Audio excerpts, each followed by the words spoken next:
Hello बच्चों, मैं हूं Deepak Yadav, director of extra mind tutorial. स्वागत करते हैं आपको अपने YouTube channel Yadav sir physics वाले। बच्चों, आज हम लोग कॉम्बिनेशन ऑफ रजिस्टर्स पे क्वेश्चंस करेंगे। और क्वेश्चंस का लेवल आपको मैंने लास्ट क्लास में बताया था कि हम धीरे धीरे इंक्रीज करेंगे। तो लास्ट क्लास में हमने जो न्यूमेरिकल्स किए थे, आज उनसे थोड़ा सा और अच्छे लेवल के न्यूमेरिकल्स हम करने जा रहे हैं। ठीक है बच्चों, अगर आप लोगों ने अभी तक हमारा लास्ट वीडियो नहीं देखा है तो एक बार जाकर देख लीजिए, जिससे कि आज का टॉपिक आपको और अच्छे से क्लियर हो। हालांकि अगर नहीं भी देखा तो इतनी ज्यादा टेंशन की बात नहीं है, क्योंकि यहां से भी आपको चीजें समझ में आएंगी। बट मैं फिर भी आपसे रिक्वेस्ट करूंगा, एक बार आप उस वीडियो को भी देख लीजिएगा। ठीक है बच्चों, अपना हम टॉपिक स्टार्ट करते हैं। हमारा जो आज का पहला क्वेश्चन है वो कहता है find the equivalent resistance between the points A and B of the network shown in figure. यानी कि मुझे पॉइंट ए और बी के बीच का इक्विवेलेंट रेजिस्टेंस बताना है कि सर्किट का इक्विवेलेंट रेजिस्टेंस होगा क्या। तो अगर अभी आप देखें तो अभी आपको ना तो ये सीरीज कॉम्बिनेशन जैसा दिख रहा होगा और ना ही यहाँ पे पैरेलल कॉम्बिनेशन आपको दिख रहा होगा। तो ऐसे सिचुएशन में करना क्या होता है? तो ऐसे सिचुएशन में आप वो एक पॉइंट याद कीजिए जो मैंने आपको लास्ट वीडियो में समझाया था। और मैंने क्या बोला था कि अगर कोई भी दो पॉइंट्स हैं और उनके बीच कोई सर्किट एलिमेंट नहीं है तो वहां पर कोई पोटेंशियल डिफरेंस भी नहीं होगा। यानी दोनों ही पॉइंट्स का पोटेंशियल सेम होगा, और पोटेंशियल अगर सेम है तो आप दोनों पॉइंट्स को एक ही नाम दे सकते हैं। जैसे एग्जांपल के तौर पे अगर मैं बात करता हूं तो ये मेरा पॉइंट ए है, तो मैं इसको भी पॉइंट ए लिख सकता हूं, क्योंकि भाई इनके बीच भी कोई रजिस्टर नहीं है। अच्छा, ऐसे ही ये जो पॉइंट है और ये जो पॉइंट है, अगर मैं बात करूं तो इन दोनों के बीच में यहाँ कोई रजिस्टर नहीं है। और अगर कोई रजिस्टर नहीं, यानी कि यहाँ कोई पोटेंशियल डिफरेंस नहीं है, तो जो पोटेंशियल इस पॉइंट का होगा वही पोटेंशियल इस पॉइंट का भी होगा। तो जो नाम मैंने इसको दिया वही नाम मैं इसको भी दे सकता हूं।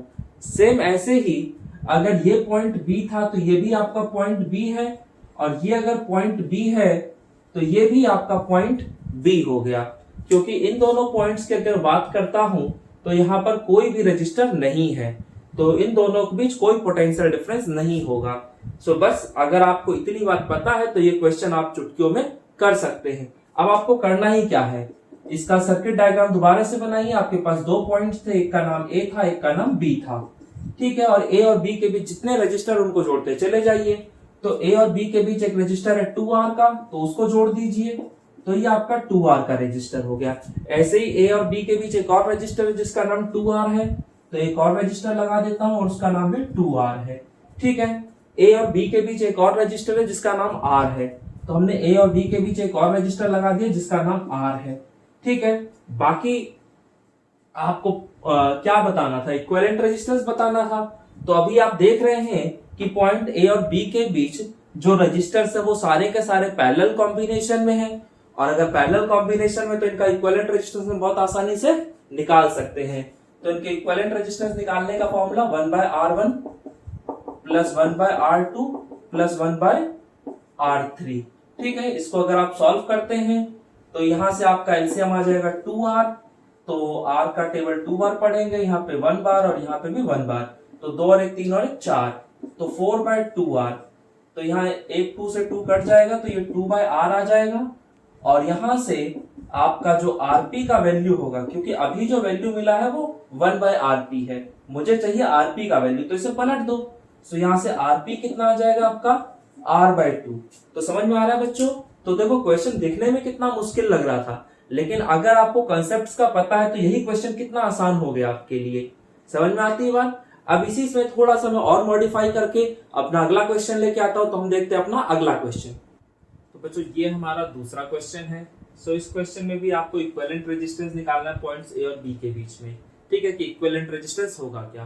तो यहाँ भी सेम तरीका फॉलो किया जाएगा कि अगर आपका ये पॉइंट और ये पॉइंट के बीच कोई भी रजिस्टर नहीं है, इसका मतलब दोनों का पोटेंशियल सेम है, इसका मतलब मैं दोनों को सेम नाम दे सकता हूँ। तो ये वाला पॉइंट और ये वाला पॉइंट, इनका नाम भी ए रखा जा सकता है, क्योंकि यहाँ पर भी कोई रजिस्टर नहीं है। सेम ऐसे ही अगर ये पॉइंट बी है तो मैं इस पॉइंट को भी नाम बी दे सकता हूँ, और ये अगर पॉइंट बी है तो आपका ये वाला जो पॉइंट है ये भी आपका बी हो जाएगा। ठीक है, अब ए और बी तो हो गया है, अब मैं एक और नाम दे देता हूँ सी।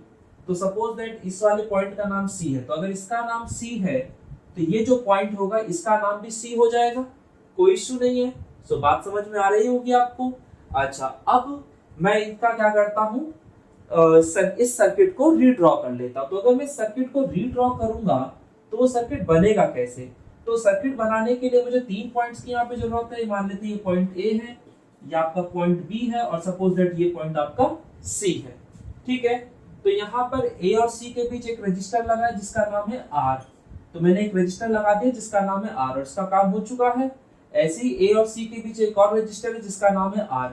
तो मैं ए और सी के बीच एक और रजिस्टर लगा दे रहा हूँ और उसका नाम भी आर है। तो इसका भी काम हो चुका है। अब अगर मैं बात करता हूँ पॉइंट ए और बी के बीच, तो उनके बीच एक रजिस्टर है आर। तो पॉइंट ए और बी के बीच एक रजिस्टर लगा देता हूं मैं और उसका नाम रख देते हैं आर। ठीक है, तो इसका भी काम हो गया है अभी फिलहाल। अब अगर मैं पॉइंट बी और सी की बात करता हूं तो उनके बीच एक रजिस्टर है जिसका नाम है आर। तो ये पॉइंट बी है और ये पॉइंट सी है। तो इनके बीच जो रजिस्टर था उसका नाम है आर। अब ये रजिस्टर भी काउंट हो गया आपका, बचा सिर्फ ये वाला रजिस्टर था। तो ये भी पॉइंट बी और सी के बीच में है। तो पॉइंट बी ये रहा और सी ये रहा, तो इनके बीच में मैं रजिस्टर लगा देता हूँ। ठीक है, और उसका नाम भी आर है। सो बात समझ में आ रही है आपको? तो ये जो सर्किट अभी आपको इतना कॉम्प्लेक्स सा दिख रहा था, अभी वो इतना आसान सा हो चुका है। और आपको जो बोला गया था वो बोला गया था कि पॉइंट ए और बी के बीच इक्विवेलेंट रेजिस्टेंस निकालना है। तो इक्विवेलेंट रेजिस्टेंस निकालना है तो आपको सीधा सीधा दिख रहा है कि ये रजिस्टर और ये रजिस्टर दोनों ही पैरेलल है। क्योंकि अगर मैं यहां से आता हूं तो मैं देखूंगा कि यहाँ पे जो करंट है वो इधर डिवाइड हो रहा है। ठीक है, सो फिलहाल अगर मैं इन दोनों पार्ट्स की बात करता हूँ तो ये पैरेलल में है। सेम ऐसे ही ये दोनों रजिस्टर जो ये भी पैरेलल में है।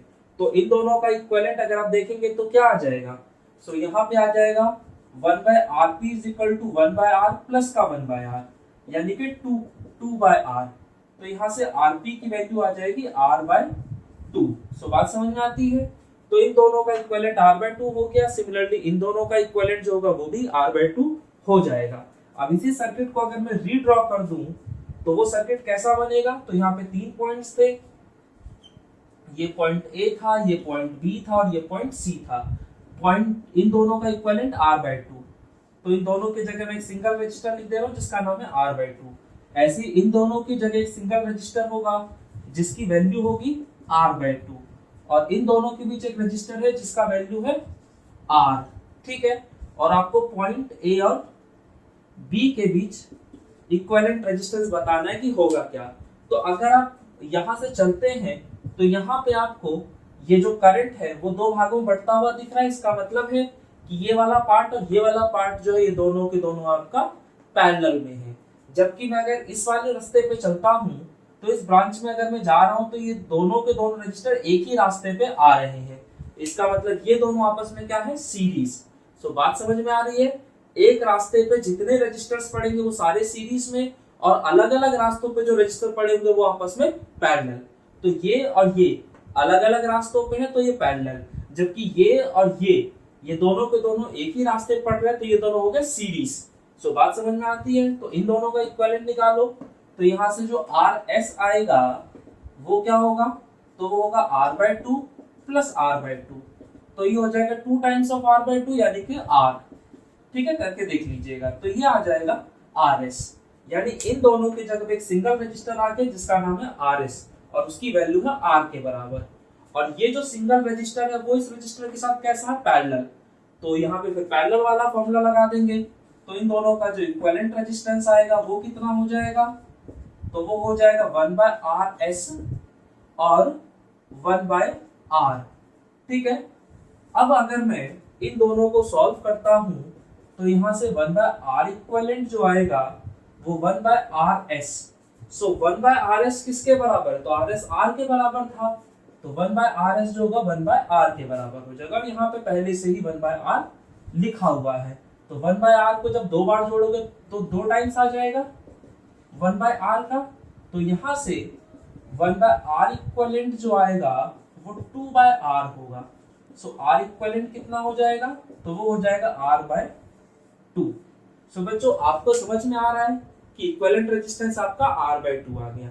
सो आप देख सकते हैं कि इनिशियली सर्किट आपका कितना मुश्किल था, लेकिन उसको सिर्फ एक पॉइंट जो हमें पता था उस पॉइंट से हमने कितना आसान बना दिया। और फिर तो उसके बाद हम करते चले गए और चीजें होती चली गई। सो आपको ये क्वेश्चन समझ में आया होगा। आई होप कि यहाँ से बहुत कुछ सीखने को मिला होगा आपको। अब हम देखते हैं अपना अगला क्वेश्चन। तो बच्चों ये हमारा अगला क्वेश्चन है। इस क्वेश्चन में भी हमसे क्या बोला गया कि पॉइंट ए और बी के बीच इक्विवेलेंट रेजिस्टेंस की वैल्यू बताइए कि रेजिस्टेंस की वैल्यू होगी क्या। तो यहाँ भी सेम तरीका फॉलो होगा, वही पॉइंट जो मैंने अभी तक आपको सिखाया था उसी को आप फॉलो करेंगे। तो जैसे अगर मैं बात करता हूँ इस पॉइंट की, चाहे इस पॉइंट की और चाहे इस पॉइंट की, इन तीनों ही पॉइंट्स के बीच देखिए कोई रजिस्टर नहीं है, यहाँ कोई रजिस्टर नहीं है। इसका मतलब यहाँ पर कोई पोटेंशियल डिफरेंस नहीं होगा। तो जो पोटेंशियल इसका है वही पोटेंशियल इसका भी है, तो जो नाम इसका है वही नाम आप इसका भी रख सकते हैं। सेम ऐसे ही इन दोनों पॉइंट्स के बीच भी कोई रजिस्टर नहीं है, यानी कोई पोटेंशियल डिफरेंस नहीं है, तो जो नाम इसका वही नाम इसका भी रखा जा सकता है। अब यहाँ पर एक पॉइंट और दिख रहा है आपको, तो उसका नाम मैं मान लेता हूँ कि सी है, क्योंकि ए और बी पहले ही हो चुका था तो इसको नाम दे दिया सी। अब अगर मैं इसका इक्विवेलेंट या इसी सर्किट को रीड्रॉ करना चाहूँ तो वो कैसा बनेगा हमारा, तो इसको रीड्रॉ करके देख लेते हैं। तो यहाँ पर देखो मेनली जो ये तीन रजिस्टर लगे ये ए और सी के बीच में लगे हैं। तो मान लेता हूँ कि ये मेरा पॉइंट ए है और ये मेरा पॉइंट सी है। तो ए और सी के बीच एक रजिस्टर लगा है 6R का, ए और सी के बीच एक और रजिस्टर भी लगा है वो भी 6R का ही है, ठीक है। और ए और सी के बीच एक और रजिस्टर लगा है वो भी 6R का है। तो आप देख सकते हैं कि यहाँ पर तीन रजिस्टर्स हैं, ये जो तीनों के तीनों रजिस्टर ये पॉइंट ए और सी के बीच लगे हुए। तो मैंने इन तीनों रजिस्टर्स को पॉइंट ए और सी के बीच लगा दिया है। और ये जो पॉइंट सी है वो पॉइंट बी से कनेक्ट हो रहा है एक रजिस्टर आर के थ्रू। तो ये मैंने एक रजिस्टर लगा दिया आर जो कि पॉइंट सी और बी को जोड़ रहा है। बात समझ में आती है। सो अभी आपको जो इक्विवेलेंट रेजिस्टेंस निकालना था वो ए और बी के बीच में निकालना है। तो इसको निकालने के लिए आप क्या कर सकते हैं, तो पहले आप इस सर्किट को सॉल्व कीजिए। तो यहाँ पे आप देखेंगे तो ये तीनों के तीनों रेजिस्टर्स आपको पैरेलल में नजर आ रहे हैं। तो अगर ये पैरेलल है तो इनका इक्विवेलेंट कैसे निकलेगा, तो सिंपली उसे निकाल दीजिए। सो यहाँ से 1/Rp is equal to 1/R1 और 1/R2 और 1/R3।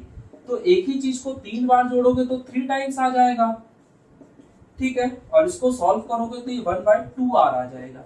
So 1/Rp is equal to this, तो Rp इज इक्वल टू आ जाएगा 2R।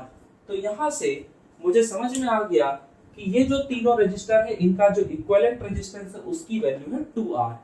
तो अगर मैं सर्किट को रीड्रॉ करता हूं तो ये सर्किट मेरा कैसे बन जाएगा, तो देखो इन तीनों रजिस्टर्स की जगह एक सिंगल रजिस्टर आ रहा है जिसका नाम है Rp, और वो रजिस्टर इस रजिस्टर के साथ सीरीज में है। तो ये पॉइंट बी था, ये पॉइंट सी था और ये पॉइंट ए था, ठीक है। और इस रजिस्टर का नाम है R। तो अगर अभी आप देखें तो ये दोनों के दोनों रजिस्टर एक ही रास्ते पे पड़ रहे हैं, और अगर एक ही रास्ते पे पड़ रहे हैं इसका मतलब ये दोनों के दोनों आपका सीरीज में है। सो सीरीज में है तो सीरीज वाला फॉर्मूला लगाइए। तो यहाँ से Rs इज इक्वल टू आ जाएगा Rp प्लस का R, और Rp जो है वो आपका 2R के बराबर है, ये R, तो 2R plus R is equal to 3R। So Rs is equal to 3R। तो यहाँ से आप देख सकते हैं कि आपका जो इक्विवेलेंट रेजिस्टेंस है उसका वैल्यू 3R के बराबर आ चुका है। तो बच्चों आपको समझ में आ रहा होगा कि क्वेश्चन दिखने में कितने मुश्किल हैं लेकिन रियल में कितने आसान हैं। तो बस मेन जो खेल है वो कंसेप्ट का है कि अगर आपने कंसेप्ट पकड़ लिया है तो आपके लिए कोई भी क्वेश्चन मुश्किल नहीं है। और मुझे लगता है कि आप जितने ज्यादा क्वेश्चन करते जाएंगे आपका कॉन्फिडेंस लेवल उतना ही ऊपर होता चला जाएगा, जो कि आपके लिए बेहतर है। चलिए ठीक है। सो बच्चों आप देखते हैं अपना अगला क्वेश्चन। तो बच्चों ये हमारा अगला क्वेश्चन है। यहाँ पर भी आपको पॉइंट ए और बी के अक्रॉस आपको इक्विवेलेंट रेजिस्टेंस निकालना है कि होगा क्या। तो तरीका यहाँ पर भी वही है।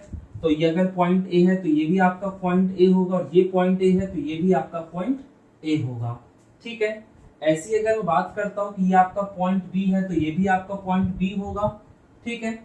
अब अगर ये पॉइंट बी है तो क्या इसको मैं पॉइंट बी का नाम दे सकता हूँ, तो नहीं दे सकता। क्यों? क्योंकि इन दोनों पॉइंट्स के बीच एक रजिस्टर है और उस रजिस्टर की वजह से कहीं ना कहीं पोटेंशियल ड्रॉप होगा, यानी कि इन दोनों पॉइंट्स का जो पोटेंशियल होगा वो अलग अलग होगा। तो अलग अलग अगर पोटेंशियल है तो हम सेम नाम नहीं लिख सकते, इसलिए मुझे इसे अलग से नाम देना पड़ेगा। तो इसे मैं नाम दे देता हूँ डी, और या इसको नाम दे देते हैं सी, और एक और रजिस्टर है यहाँ पर, इसको नाम दे देते हैं डी। ठीक है, तो मुझे नहीं लगता कि यहाँ कोई दिक्कत है किसी को भी। चलिए ओके, अब हम इस सर्किट को रीड्रॉ करते हैं कि ये सर्किट बनेगा कैसे। तो इस सर्किट को अगर मैं रीड्रॉ करूं तो देखो मेरे पास कई सारे पॉइंट्स हैं, यहाँ पे 4 पॉइंट्स है ए बी सी डी। तो मैं इधर नाम दे देता हूँ, ये मान लेते हैं पॉइंट ए है, ये आपका पॉइंट बी है, ये आपका पॉइंट सी है, और ये जो है ये पॉइंट डी है। तो मैंने चारों नाम लिख दिए यहाँ पे, बाकी जिससे जैसे जुड़ता जाए वैसे वैसे जोड़ते चले जाइए। तो देखिए ए और डी के बीच एक रजिस्टर है जिसका नाम है आर। तो ए और डी के बीच एक रजिस्टर है जिसको रख दिया नाम आर। ऐसे ही ए और डी के बीच एक और रजिस्टर है जिसकी वैल्यू भी आर है। तो ए और डी के बीच एक और रजिस्टर मैंने जोड़ दिया है और उसको भी वैल्यू दे दी है आर। ठीक है, ये हो गया। तो अब देखो जिनका काम होता जाएगा उस पर टिक लगाते जाओ जिससे कि कंफ्यूजन ना रहे। सेम ऐसे ही अगर मैं पॉइंट ए और सी की बात कर दूं तो उनके बीच एक रजिस्टर है जिसकी वैल्यू है आर। तो ए और सी के बीच एक रजिस्टर लगा दो जिसकी वैल्यू हो आर। ठीक है, तो इसका भी काम हो चुका है। अब अगर मैं बात कर दूं पॉइंट बी और डी के बीच, तो उनके बीच एक रजिस्टर है जिसका नाम है आर। तो ये पॉइंट बी और ये डी, तो इनके बीच मैंने एक रजिस्टर लगा दिया और जिसको वैल्यू दे दी है आर। ठीक है, ऐसे ही पॉइंट बी और डी का काम हो चुका है तो इसको टिक लगा देते हैं। अब आ जाता है पॉइंट बी और सी पे, तो इनके बीच एक रजिस्टर है जिसका नाम है आर। तो मैंने क्या किया, पॉइंट बी और सी के बीच एक रजिस्टर लिख दिया जिसका नाम है आर। ठीक है, ये काम हो गया। ऐसे ही पॉइंट बी और सी के बीच एक और रजिस्टर है, तो मैं उस रजिस्टर को भी नेमिंग कर देता हूं। ठीक है, तो इसको भी नाम दे दिया आर। कोई दिक्कत नहीं है, मुझे जो इक्विवेलेंट रेजिस्टेंस निकालना है वो ध्यान रखिएगा पॉइंट ए और बी के बीच निकालना है। ठीक है, अब अगर आप इस सर्किट को देखें तो ये जो सर्किट अभी आपको समझ नहीं आ रहा था कि यहाँ कौन सा सीरीज पैरेलल कॉम्बिनेशन लग रहा है, अब जब इसको रीड्रॉ किया आपने तो कम से कम आपको बहुत सारी चीजें समझ में आने लग गई। जैसे कि आपको साफ साफ दिख रहा होगा कि ये जो दोनों रजिस्टर है ये आपस में पैरेलल है। सेम ऐसे ये जो दोनों रजिस्टर है ये भी आपस में पैरेलल है। ठीक है, तो इन दोनों की जगह मैं एक सिंगल रजिस्टर लिख दूंगा और ऐसे ही इन दोनों की जगह भी मैं एक सिंगल रजिस्टर लिख सकता हूँ, कोई दिक्कत नहीं है। तो पहले इधर से आप वैल्यू निकाल दीजिए, तो ये 1/r + 1/r 2/r यानी कि r/2 आ जाएगी वैल्यू। ठीक है, पैरेलल कॉम्बिनेशन करके दिखा देता हूँ आपको। सो 1/rp = 1/r प्लस का 1/r, तो ये आ जाएगा 2/r। So 1/rp = this. So rp = आ गया r/2। ठीक है, तो यानी इसकी जगह में मैं rp लिख सकता हूँ जिसकी वैल्यू r/2 होगी, और इन दोनों रजिस्टर की जगह भी मैं rp लिख सकता हूँ जिसकी वैल्यू r/2 होगी। तो अब इसी सर्किट को मैं दोबारा से बना लेता हूँ। तो ये आपका पॉइंट ए है, ये पॉइंट बी है, ऊपर की तरफ आपका पॉइंट सी था, नीचे की तरफ आपका पॉइंट डी था। ठीक है, तो ए और डी के बीच मैं एक सिंगल रजिस्टर लिखूंगा जिसका नाम होगा आरपी। ऐसे ही बी और सी के बीच भी एक सिंगल रजिस्टर लिखूंगा जिसका नाम भी होगा आरपी। बाकी ए और सी के बीच एक सिंगल रजिस्टर होगा जिसका नाम होगा आर। ऐसी बी और डी के बीच एक सिंगल रजिस्टर होगा जिसका नाम होगा आर। और आपको जो इक्विवेलेंट रेजिस्टेंस निकालना है वो ध्यान रखिएगा ए और बी के बीच निकालना है। ठीक है, तो अगर आपको इन दोनों के बीच निकालना है तो आपका तरीका वही है कि आप एक काम कीजिए, आपकी ये जो दोनों पॉइंट्स दिख रहे हैं इनके अक्रॉस आप एक इमेजिनरी बैटरी मान लीजिए कि इनके अक्रॉस एक इमेजिनरी बैटरी लगी हुई है। तो इस बैटरी से इधर करंट आएगा, मान लेता हूं वो करंट आई है। तो देखो करंट जब यहां से आगे बढ़ेगा तो ये दो भागों में बट गया ना, तो अगर यहां से डिवीजन हो गया इसका मतलब ये पैरेलल कॉम्बिनेशन है। ठीक है, अब यहाँ पे अगर मान लेता हूँ I1 करंट गया है तो यही I1 करंट जो है वो इससे भी जा रहा है, और अगर इधर I2 करंट गया था तो वही I2 करंट इससे भी जा रहा है। इसका मतलब ये हुआ कि ये जो दोनों रजिस्टर हैं ये आपस में क्या है, सीरीज में, क्योंकि ये एक ही रास्ते में पड़ रहे हैं। सेम ऐसे ये जो दोनों रजिस्टर हैं वो भी सीरीज में, क्योंकि ये दोनों भी एक ही रास्ते पे पड़ रहे हैं, लेकिन ये आपस में क्या है तो पैरेलल में है। ठीक है, तो पहले मैं इन दोनों का इक्विवेलेंट निकालूंगा, सीरीज इक्विवेलेंट। तो वो क्या निकल के आएगा, तो वो हम देख लेते हैं। तो यहाँ से R S is equal to आ जाएगा आर प्लस आर पी, और आर तो आर है और आर पी की जो वैल्यू थी वो भी हमने निकाली थी आर बाय 2 है।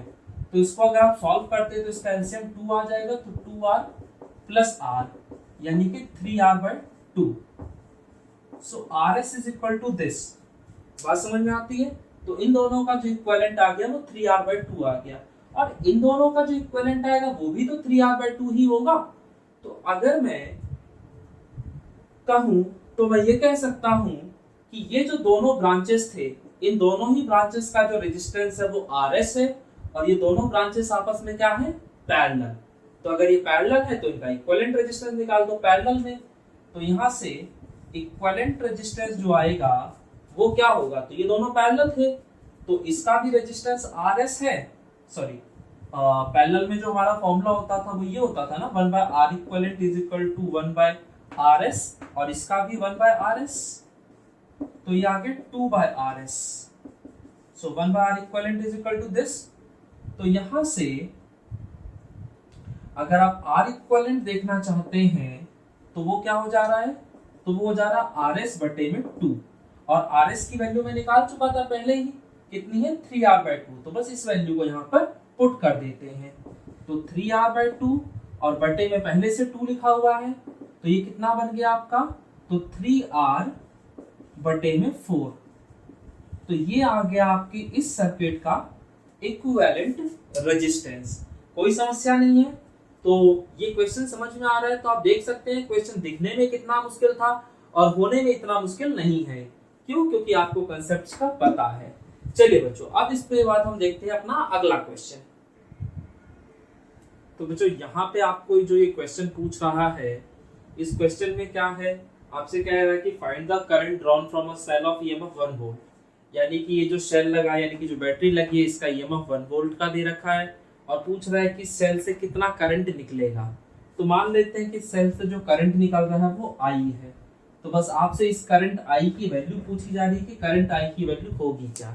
तो देखो बच्चों, जब भी आपको सर्किट में टोटल करंट पूछा जा रहा हो तो आपके लिए सिंपल तरीका होता है कि करंट, टोटल करंट क्या होता है? तो टोटल वोल्टेज बटे में टोटल रेजिस्टेंस। आपने ये वाला फॉर्मूला पढ़ा होगा ना, V is equal to I into R।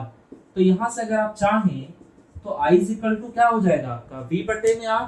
तो टोटल पोटेंशियल डिफरेंस आपको पता है कि 1 वोल्ट का है। बस आपने करना क्या है?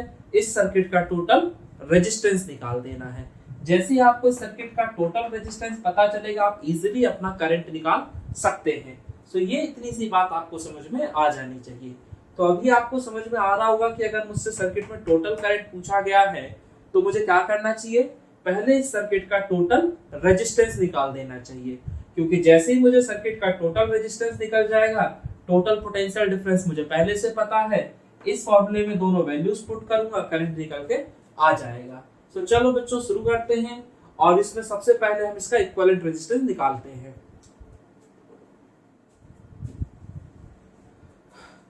तो इक्विवेलेंट रेजिस्टेंस निकालने के लिए आपको ये पता है कि अगर ये पॉइंट A है, ठीक है, और ये जो पॉइंट है, इन दोनों पॉइंट्स के बीच कोई भी रेजिस्टर नहीं है, इसका मतलब क्या है कि यहाँ कोई पोटेंशियल डिफरेंस नहीं है, यानी दोनों का पोटेंशियल सेम है। तो अगर दोनों का पोटेंशियल सेम है तो दोनों का नाम भी सेम होना चाहिए। तो मैं क्या कर रहा हूँ, अपनी सहूलियत के लिए इस नाम को मिटाकर अपनी तरफ से यहाँ पर नाम रख देता हूँ A। ठीक है, तो इन दोनों पॉइंट्स का भी नाम A हो चुका है। सेम ऐसे ही अगर ये पॉइंट B है तो ये वाले पॉइंट का नाम भी B होना चाहिए। ठीक है, क्योंकि इन दोनों के बीच कोई भी रजिस्टर नहीं है। ठीक है, बाकी और तो कहीं ऐसा कुछ हो नहीं सकता। ठीक है, अच्छा, अब यहाँ पर एक और पॉइंट यहाँ बन जाएगा जिसको मैं नाम दे देता हूँ C। कोई दिक्कत तो नहीं है। तो अभी आप देख पा रहे हैं कि यहाँ पे आपके पास सिर्फ 3 पॉइंट्स है, A, B और C, जिसमें ज्यादातर रजिस्टर जो है पॉइंट C से जुड़ रहे हैं। तो अगर मैं इसका इक्विवेलेंट या फिर ये कह लो कि सर्किट को अगर मैं रीड्रॉ करना चाहूंगा तो वो जो सर्किट बनेगा वो बनेगा कैसे? तो उसके लिए आप 3 पॉइंट्स ले लीजिए। एक पॉइंट A हो गया, एक आपका पॉइंट B हो गया, और ये आप बीच में एक पॉइंट ले लीजिए अपना C। ठीक है, ये पॉइंट हो गया आपका C। कोई दिक्कत तो नहीं है। अब आप जोड़ते चले जाइए। तो देखिए, ये वाला जो रजिस्टर है ये A और C से जुड़ रहा है, तो आपने एक रजिस्टर था जिसको A और C से जोड़ दिया और उसका रेजिस्टेंस है 1 ओम। ठीक है, ये कर दिया तो इसका काम हो चुका है, इस पर टिक लगा दीजिए। सेम ऐसे ही ये जो दोनों पॉइंट्स है, ये भी ए और सी है और उनके बीच रजिस्टर आर है। तो मुझे क्या करना चाहिए, यहां पे एक और रजिस्टर लगा लेना चाहिए और उसका नाम भी आपका 1 ओम हो जाएगा, यानी उसकी वैल्यू भी 1 ओम हो जाएगी। ये हो गया पॉइंट ए और सी का काम। अच्छा, अब इसके बाद अगर मैं बात करता हूँ पॉइंट ए और बी की, तो उनके बीच एक रजिस्टर है जिसका वैल्यू 1 ओम है। तो पॉइंट ए और बी के बीच में एक रजिस्टर लिख देता हूँ जिसका वैल्यू 1 ओम हो। ठीक है, तो अभी इसका भी काम हो चुका है। ऐसे ही अगर मैं इस रजिस्टर की बात कर दूं तो ये रजिस्टर बी और सी के बीच कनेक्टेड है। तो मैंने बी और सी के बीच एक रजिस्टर कनेक्ट कर दिया जिसका वैल्यू 1 ओम है। तो अभी आपका इसका भी काम हो चुका है। अब अगर मैं इस रजिस्टर की बात कर दूं तो ये ए और बी के बीच लगा हुआ है।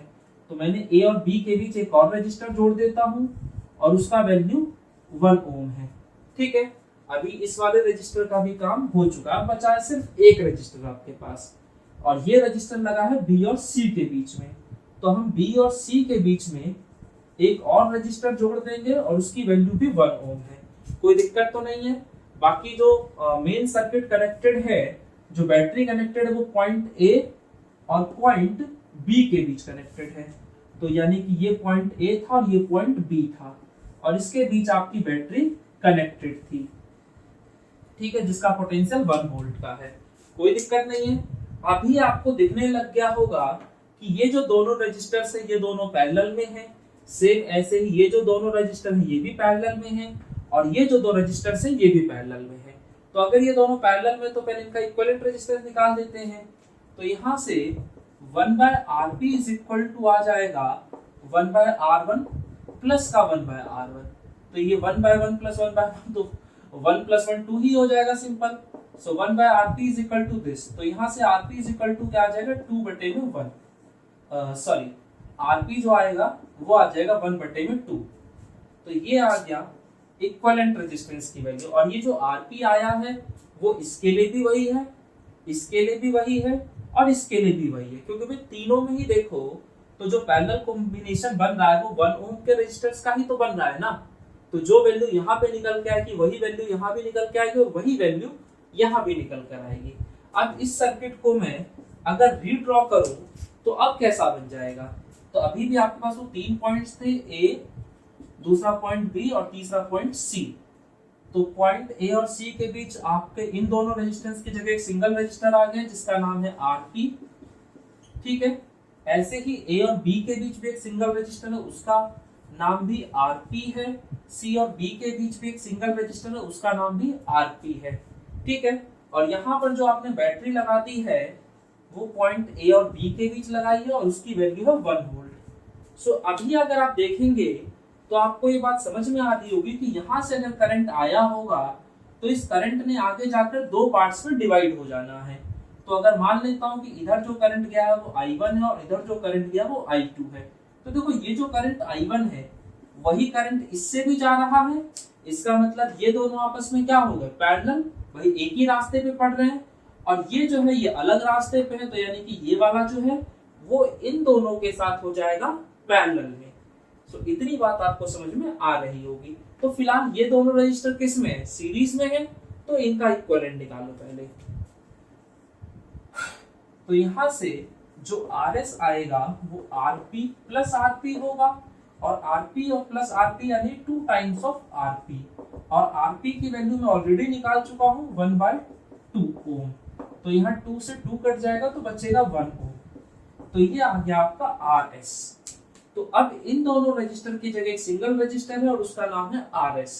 तो अगर मैं सर्किट को दोबारा से बनाऊं तो ये जो सर्किट बनेगा ये कैसा होगा। तो अभी ये पॉइंट A है और ये आपका पॉइंट B था और इनके बीच एक रजिस्टर था जिसका नाम था RP। और इन दोनों रजिस्टर की जगह अब एक सिंगल रजिस्टर आ जा रहा है और उसका नाम है RS। और बैटरी जो लगी है वो A और B के बीच लगी है। तो ये मैंने यहाँ से बैटरी लगा दी आपकी 1 वोल्ट की। कोई दिक्कत नहीं है। सो अभी आप देख पा रहे हैं कि ये दोनों रजिस्टर कैसे हैं आपके पैरेलल में। तो अब इन दोनों का इक्विवेलेंट निकाल दो। तो इन दोनों का जो इक्विवेलेंट आएगा वो क्या होगा, तो ये दोनों पैरेलल में है ना, तो पैरेलल का जो हमारा फॉर्मूला होता था तो वो होता था 1/r equivalent is equal to 1/r1। तो r1 की जगह मान लो rs है और r2 की जगह मान लो rp है, ठीक है। सो 1/rs की जगह 1 लिख दूंगा और rp की जगह क्या लिख देंगे, तो 1/2। तो देखो बच्चों, rp की वैल्यू 1/2 है और 1/rp की वैल्यू कितनी थी 2, तो यहां से मैं डायरेक्ट 1/rp की वैल्यू डाल देता हूं। तो 1/rp की वैल्यू हो गई 2, तो 1 + 2 = 3। तो 1/r equivalent is equal to this. So यहां से r equivalent is equal to कितना आ जाएगा, तो इसे पलट दो तो ये आ जाएगा 1/3 ओम। तो ये आपने निकाल दिया इक्विवेलेंट रेजिस्टेंस। सो अभी आपके पास इक्विवेलेंट रेजिस्टेंस है, यानी सर्किट का जो टोटल रेजिस्टेंस है उसकी वैल्यू आपको पता चल चुकी है।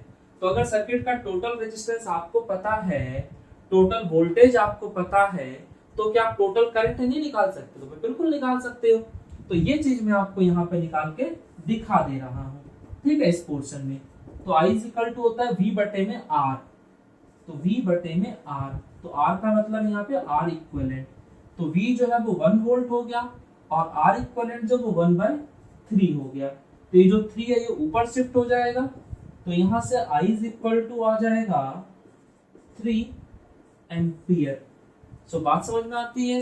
तो इस तरह से आपको पता चल गया कि सर्किट में जो करंट फ्लो कर रहा है उस करंट की वैल्यू कितनी है, तो 3 एम्पियर वैल्यू है। तो आई होप कि आपको ये सब चीजें समझ में आ रही होंगी। तो आप जितने ज्यादा न्यूमेरिकल्स करते जाएंगे आपका कंसेप्ट उतना ही अच्छा होता चला जाएगा, क्योंकि अगर सिर्फ टीचर के पढ़ाने पे बच्चों को नंबर मिलते तो हम तो सभी को एक जैसा पढ़ा रहे, तो सबके एक जैसे नंबर आने चाहिए थे, लेकिन ऐसा नहीं होता ना। उसी क्लास में बैठा कोई बच्चा 99 भी ला रहा होता और उसी क्लास में कोई बच्चा बैठा हुआ 59 भी नहीं ला पाता है। तो उसकी वजह क्या है? तो उसकी वजह यह है कि 99 वाला घर जाके मेहनत की, उसने चीजों को और ज्यादा एक्सप्लोर किया, और ज्यादा चीजें पढ़ी, तो वहां से वो और ज्यादा नंबर स्कोर कर पाया। और जो 59 वाला बच्चा था उसने सिर्फ हमारी बात सुनी और सुनकर भी आधे ज्यादा बातें वो भूल गया और इस वजह से उसके नंबर कम रह गए। तो आप कितने ज्यादा नंबर चाहते हैं उसके लिए आपको करना क्या है कि अपने घर पे उतना ही ज्यादा मेहनत करना है, ठीक है। सो अब इसके बाद हम एक और क्वेश्चन देखते हैं इसी टॉपिक पे बेस्ड। तो बच्चों ये हमारा अगला क्वेश्चन है। तो ये क्वेश्चन जो है आपका इनफाइनाइट लैडर वाला क्वेश्चन है, ठीक है। इस तरह के क्वेश्चन को मैं इनफाइनाइट लैडर का क्वेश्चन कहता हूँ, क्योंकि आप देख रहे हैं कि यहाँ पर जो ये लैडर के फॉर्म में और ये इनफाइनाइट टर्म्स तक जा रहा है, ठीक है। तो इस तरह के क्वेश्चंस को सॉल्व करने का जो सबसे बेहतरीन तरीका है वो ये है कि पहले आप ये मान लीजिए कि सर्किट का जो टोटल रेजिस्टेंस है वो X है या R है या जो भी आप मानना चाहें वो मान लीजिए। तो पहले मैं इस चीज को लिख देता हूं। तो let the equivalent resistance of the infinite ladder of the infinite ladder is X, ठीक है। तो पहले आप ये मान लीजिए कि इस इनफाइनाइट लैडर का जो रेजिस्टेंस है वो X है। उसके बाद फिर आप इसमें ये देखिए कि आपकी जो रिपीटेटिव यूनिट है वो कौन सी, यानी वो कौन सी यूनिट है जो बार बार रिपीट हो रही है। तो यहाँ पे अगर आप देखेंगे तो आपको समझ में आएगा कि ये जो 1 और 2 ओम का जो कॉम्बिनेशन है रेजिस्टेंस का, ये आपका लगातार रिपीट हो रहा है, ठीक है। तो यहाँ पे आपने देख लिया कि आपका जो रिपीटेटिव यूनिट है वो कौन सा है। तो देखो बच्चों, आपने करना क्या है कि यहाँ पे जो ये आपका सर्किट था, इस पूरे सर्किट का आपने रेजिस्टेंस मान लिया X। तो अगर इस पूरे सर्किट के रेजिस्टेंस में अगर आप एक यूनिट जोड़ भी देते हैं तो क्या ओवरऑल रेजिस्टेंस पे कोई फर्क पड़ेगा? तो कोई भी फर्क नहीं पड़ना चाहिए, क्योंकि ये जो रेजिस्टेंस है इनफाइनाइट रेजिस्टेंस, ये इनफाइनाइट लैडर का रेजिस्टेंस है। तो सोचो अगर इन्फिनिटी में आप कुछ भी जोड़ते हो तो भी वो इन्फिनिटी रहता है और इन्फिनिटी में से कुछ घटाते हो तो भी इन्फिनिटी ही रहता है। तो अगर ये जो लैडर है जिसमें इनफाइनाइट टर्म्स हैं, इस तरह की इनफाइनाइट रिपीटेटिव यूनिट्स हैं, तो इसमें अगर एक यूनिट आपने जोड़ ही दी तो क्या फर्क पड़ गया इसके रेजिस्टेंस पे? कोई फर्क नहीं पड़ना चाहिए। तो अगर इस पूरे का रेजिस्टेंस आपने X मान लिया है और इसमें मैं अगर एक रिपीटेटिव यूनिट जोड़ भी दूं तो ये जो सर्किट बनेगा ये बनेगा कैसा? तो इस पूरे का जो रेजिस्टेंस था वो आप x मान चुके हैं कि भाई पूरे का जो रेजिस्टेंस है वो x है, और मैंने क्या किया इसमें एक रिपीटेटिव यूनिट जोड़ दिया। तो ये मैंने इसके अंदर एक यूनिट जोड़ दिया है जिसमें 1 ओम और 2 ओम का रजिस्टर है। ये पॉइंट ए था और ये पॉइंट बी था। ठीक है, सो अभी आपको बात समझ में आ रही है कि पूरे का रेजिस्टेंस अगर x है, ठीक है, और इसमें ये जो यूनिट है वो इनफाइनाइट टाइम्स तक जा रही है, तो इसमें अगर एक यूनिट आपने जोड़ ही दी तो ओवरऑल पे कोई फर्क नहीं पड़ना चाहिए। ठीक है, तो इसका मतलब क्या हुआ कि जो इस पूरे कॉम्बिनेशन का रेजिस्टेंस था वही रेजिस्टेंस इसका भी आना चाहिए। तो पहले काम कीजिए, आप इसका रेजिस्टेंस निकाल दीजिए। तो इसका जो रेजिस्टेंस होगा वो होगा क्या, तो आपको साफ साफ दिख रहा है कि ये जो दोनों के दोनों ये पैरेलल कॉम्बिनेशन में है। ठीक है, तो पहले आप इन दोनों का रेजिस्टेंस निकालिए। तो यहां से जो आपको आरपी की वैल्यू मिलेगी वो क्या होगी, तो आपको पता है कि RP is equal to R1 R2 बटे में R1 प्लस R2 भी होता है। तो मैं सीधा सीधा कर रहा हूं R1 R2 बटे में R1 प्लस R2। तो यहां से इन दोनों का इक्विवेलेंट रेजिस्टेंस आ गया आरपी। और अगर इस सर्किट को मैं दोबारा से बना दूं तो ये आपका पॉइंट ए था, ये आपका पॉइंट बी था, ये आपका 1 ओम का रेजिस्टर है और ये आपका था आरपी। ठीक है, तो अब अगर आप इन दोनों का इक्विवेलेंट रेजिस्टेंस निकालेंगे तो वो क्या आएगा, तो क्योंकि ये दोनों के दोनों एक ही रास्ते पे पड़ रहे हैं तो ये दोनों सीरीज में हो गए। तो यहां से जो RS आएगा वो क्या आ जाएगा, तो वो हो जाएगा आरपी प्लस का 1। कोई दिक्कत तो नहीं है भाई, सीरीज है तो सिंपल जुड़ जाने हैं। तो आरपी की वैल्यू आपको पता है 2x बटे में x प्लस 2 है और ये यहाँ पे 1 है। तो अगर मैं कहूं तो RS आपका ये आ गया।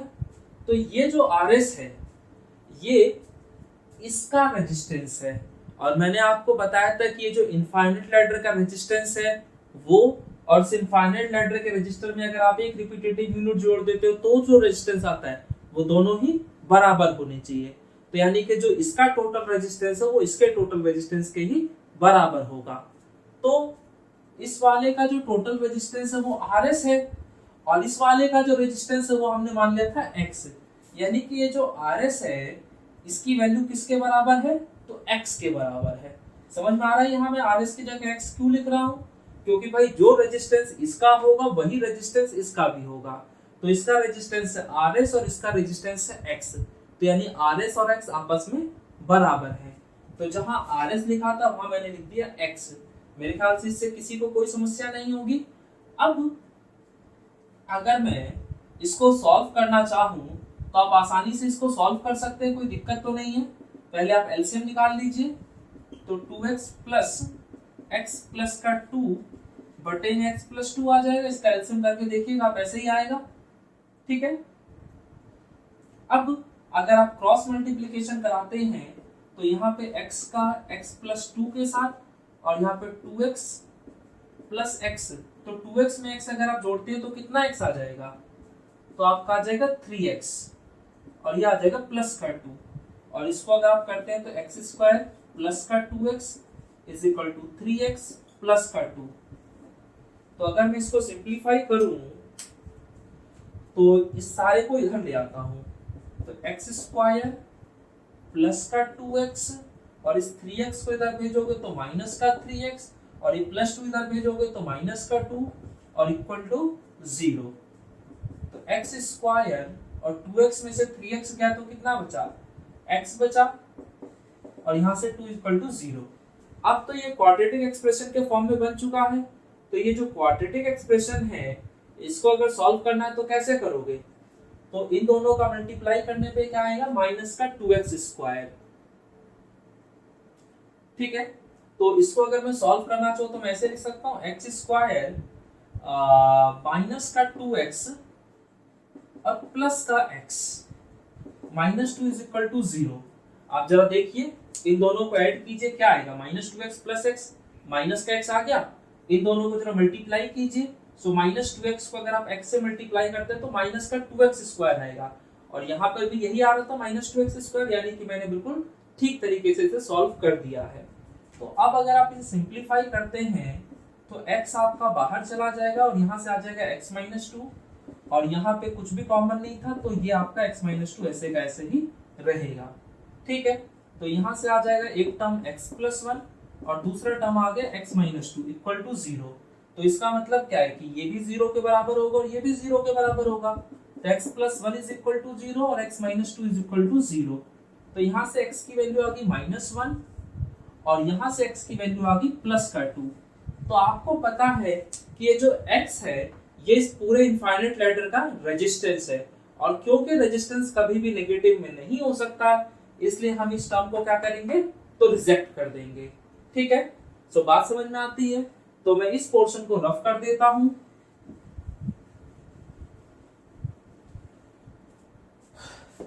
और मैं यहां पे इस चीज को लिख देता हूं क्योंकि x can not be negative,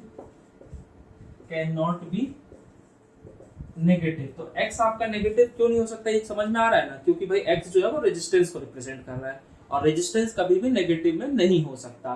तो इसका मतलब ये x भी नेगेटिव में नहीं होगा, इसलिए x is equal to minus one is rejected. तो इसको हमने रिजेक्ट कर दिया। तो अगर इसको रिजेक्ट कर दिया तो बचा क्या, तो x is equal to two, यानी कि ये जो इनफाइनाइट लैडर है इसका जो रेजिस्टेंस आएगा वो कितना आएगा, तो वो आ जाएगा 2 ओम। तो आपको बात समझ में आ रही होगी। तो बच्चों ये क्वेश्चन जो है आपको ये ऐसा होमवर्क है, आप इसको सॉल्व कीजिए और इसका जो भी आंसर आएगा आप मुझे कमेंट बॉक्स में बताइए, फिर मैं आपको इसका सही आंसर बताऊंगा कि क्या है। ठीक है, और ये देखना चाहूंगा कि कितने बच्चे जो है सही क्वेश्चन का जवाब दे पा रहे हैं। ठीक है बच्चों, तो आज की वीडियो में बस इतना ही, बाकी हम लोग अपना अगला टॉपिक नेक्स्ट वीडियो में कवर करेंगे। सो बच्चों अगर आपको वीडियो अच्छी लगती हो, लग रहा हो कि हाँ वीडियो इंफॉर्मेटिव है, सो प्लीज आप चैनल को सब्सक्राइब कीजिए, लाइक कीजिए, कमेंट कीजिए और बेल आइकन जरूर दबाइए जिससे कि जो भी वीडियो मैं अपलोड करूं उसका नोटिफिकेशन सबसे पहले आप तक पहुंचे। सो बच्चों रखिए अपना ख्याल, बाकी हम मिलते हैं नेक्स्ट क्लास में, तब तक के लिए बाय।